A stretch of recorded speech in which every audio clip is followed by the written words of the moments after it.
We've had this all day today.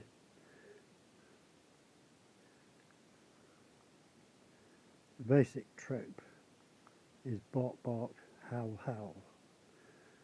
This is when he commands it to do this. Of course, we had 3 months where literally Molly made 3 woofs. Woof, like that kind of thing. Then we started with this psychopathic behaviour. This bark bark, howl howl.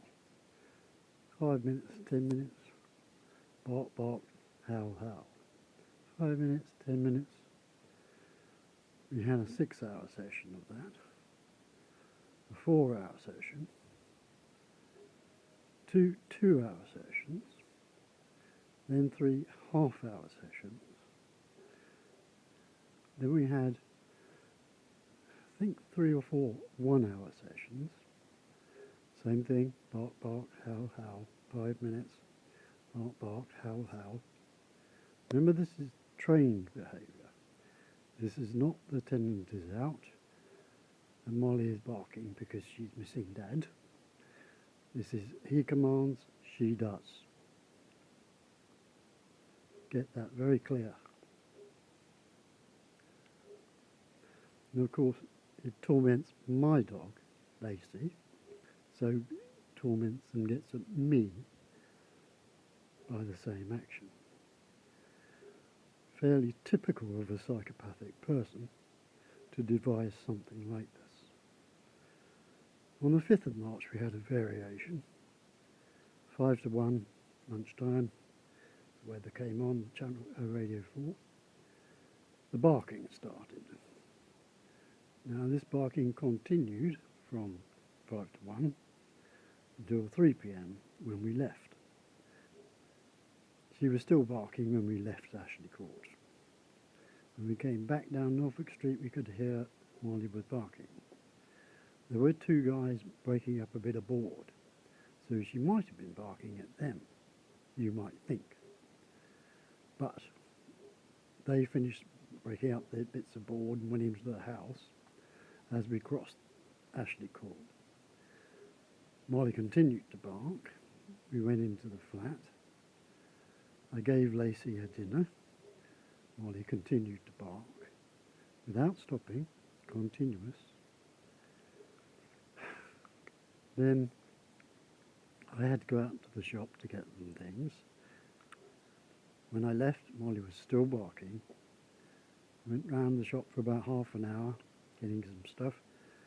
Came back, Molly was still barking as I came into Ashley Court. Went into the flat. This was about 5:30 by then.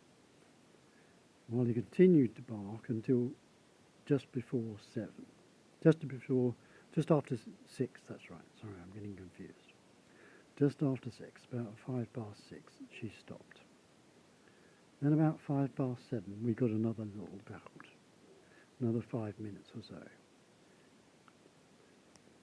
That's very typical. Kevin Leach would do that. He would run the floor sander from about 2 in the morning to about 4, 2 hours. But he's not actually sanding the floor with it, but it's a heavy industrial piece of equipment, and you'd park it in the middle of a sitting room and just switch the motors on, so the rotors were going underneath, making this horrible sort of trundly bass noise. So that would go until 4 and be off for 10 minutes, and then he'd do it again for another hour. This is typical sort of psychopathic behaviour, that you think it's over and it's finished. No, they're going to come back and do a bit more, because they're getting high on this abuse. It's his job to do me harm, and it's my job to know that is what he's doing. Of course, he's harming the dog, Molly, because it's under some sort of tyranny to make her howl and bark whenever he commands, and silent the rest of the time. Looks very thin and worried as well to me when I've seen it. And he may well have been sort of training it to be hostile rather than domesticated or friendly or able to socialise with people and other dogs. The psychopath want to break that because they want to use the animal as a weapon. It's not really interesting to them to have a pet they care for or love or have any of those sort of human instincts about.